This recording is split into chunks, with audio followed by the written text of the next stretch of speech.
बच्चों, अपन जब गत कक्षा में अपन पढ़ाई कर रहे थे, अध्ययन कर रहे थे सेकेंड ईयर फर्स्ट पेपर में, तो वो विषय जो था वो था कॉमन सभा। और कॉमन सभा की कई सारी संगठनात्मक और इन चीज़ों के बारे में अपन ने देखा। जो आज है वो कॉमन सभा की कार्य शक्तियाँ और समितियों इत्यादि के बारे में आज अपन अध्ययन करेंगे। और कुल मिलाकर कॉमन सभा यानी ब्रिटिश संसद के निम्न सदन के बारे में अपने ये चैप्टर खत्म होगा, टॉपिक खत्म होगा। सबसे पहले अपन शक्तियों के बारे में देखें, कार्य और शक्तियों के बारे में देखें। इंग्लैंड का जो निम्न सदन है, लोकप्रिय सदन कॉमन सभा। सामान्यतः संसदीय प्रजातंत्र में जो निम्न सदन है वो अधिक शक्तिशाली होता है, और यही इंग्लैंड में भी है। संसद के जो निम्न सदन की शक्तियां होती है वो उच्च सदन से ज्यादा होती है। सबसे पहले विधायी शक्तियां, जो कॉमन सभा है उसकी विधायी शक्तियां बहुत व्यापक है। सभी प्रकार के बिल यानी विधेयक संसद के यूं तो किसी भी सदन में इंट्रोड्यूस किए जा सकते हैं, वित्त विधेयक को छोड़कर, लेकिन संसद के दोनों सदनों से पारित होना जरूरी है। और कुल मिलाकर जो कानून बनाने की शक्ति, विधायी शक्ति है, वो कानून बनाने का अधिकार निर्णायक रूप से कॉमन सभा के पास है। 1911 से पूर्व तक संसद के दोनों सदनों को लगभग ये समान अधिकार था, लॉर्ड सभा, कॉमन सभा। लेकिन 1911 1949 का जो अधिनियम था, उसके बाद कुल मिलाकर निर्णायक शक्ति कॉमन सभा को प्रदान कर दी गई। जब भी कोई विधेयक पारित कर लॉर्ड सभा के पास भेजा जाता है कॉमन सभा के द्वारा, तो लॉर्ड सभा उसे अस्वीकार कर देती है। तो लोकसभा द्वारा यह विधेयक, लोक सदन द्वारा यानी कि कॉमन सभा के द्वारा यह विधेयक पुनः पारित किया जा सकता है। और दूसरे वाचन की तिथि या दूसरी बार विधेयक की तीसरे वाचन की तिथि में 1 वर्ष का समय हो चुका हो, तो लॉर्ड सभा द्वारा पारित किए बिना ही इसे दोनों सदनों द्वारा पारित समझा जाता है। तो लॉर्ड सभा की शक्ति क्षीण है विधायी शक्ति के संदर्भ में। दूसरी शक्ति है वित्तीय शक्तियां। वित्तीय क्षेत्र में लोग जो कॉमन सभा है उसकी शक्ति तो निर्णायक है। ये विधेयक भी कॉमन सभा में प्रस्तुत हो सकता है, और इस बारे में सिवाय सलाह परामर्श देने के लॉर्ड सभा को कोई भी अधिकार प्राप्त नहीं है इसे रोकने का या इसे अस्वीकार करने का। और इस बार 1 माह की अवधि तक यदि लॉर्ड सभा इसे अपने परामर्श या विचार के साथ वापस कॉमन सभा को नहीं भेजेगी, तो फिर ये पारित हुआ मान लिया जाएगा, और यह निर्णायक शक्ति ही है। इसी प्रकार की शक्ति हम कुछ भारत में लोकसभा के लिए भी देखते हैं। फिर कार्यपालिका शक्तियां।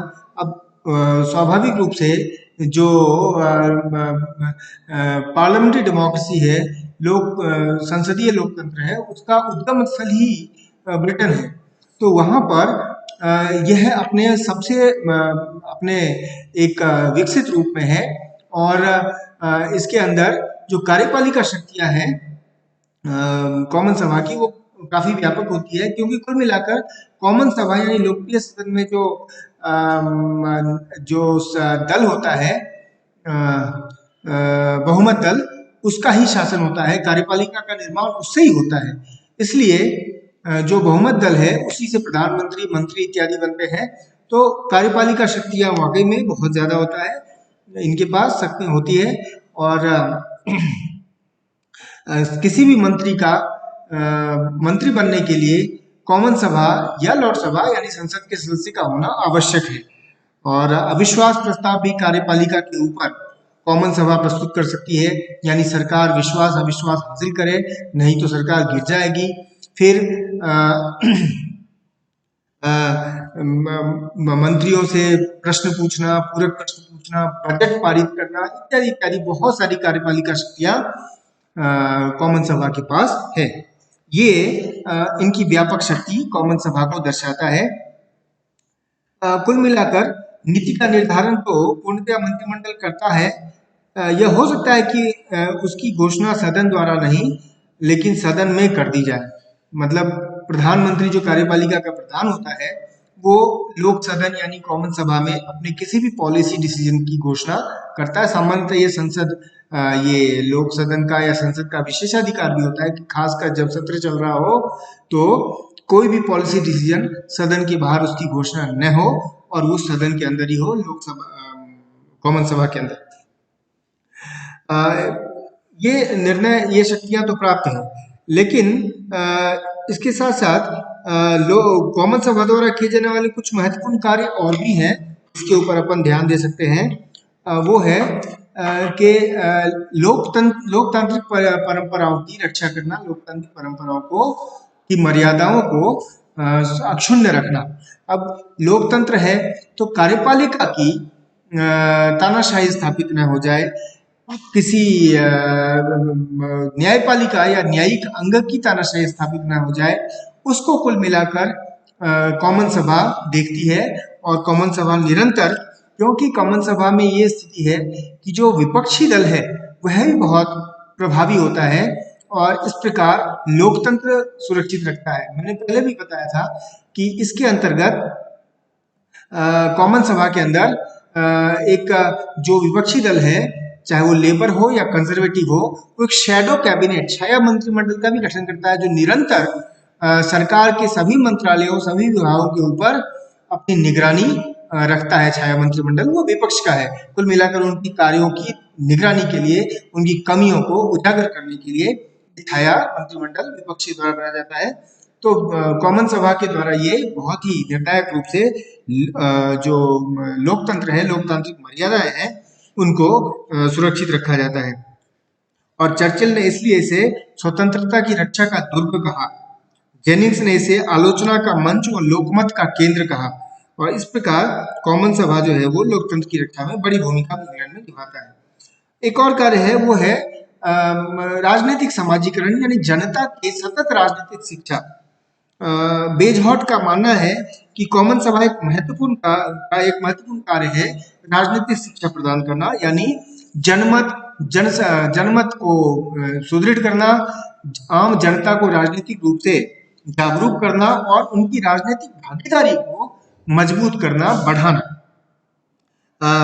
और इसलिए कई बार जब चुनाव होते हैं तब, या फिर उपचुनाव होते हैं तब, या मिड टर्म यानी मध्यावधि चुनाव होते हैं तब, या जब चुनाव नहीं भी हो रहे होते हैं तब भी संसदीय परंपराओं के बारे में जो कॉमन सभा है वो निरंतर जनता को एक प्रकार से पार्टिसिपेट करने का विशेष एक ही अवसर देती है। तो ये जो है सतत राजनीतिक समाजीकरण की एक संस्था है। और एक और ये बड़ा महत्वपूर्ण कार्य इसका है, वो है कि ये राजनेताओं का चयन, यानी राजनेताओं की ट्रेनिंग, प्रशिक्षण भी हो जाती है।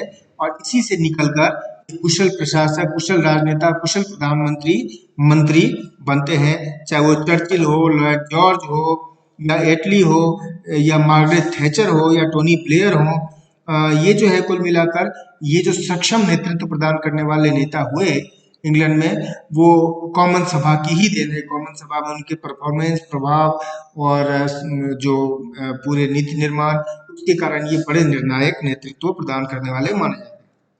ये तो कॉमन सभा के कार्य।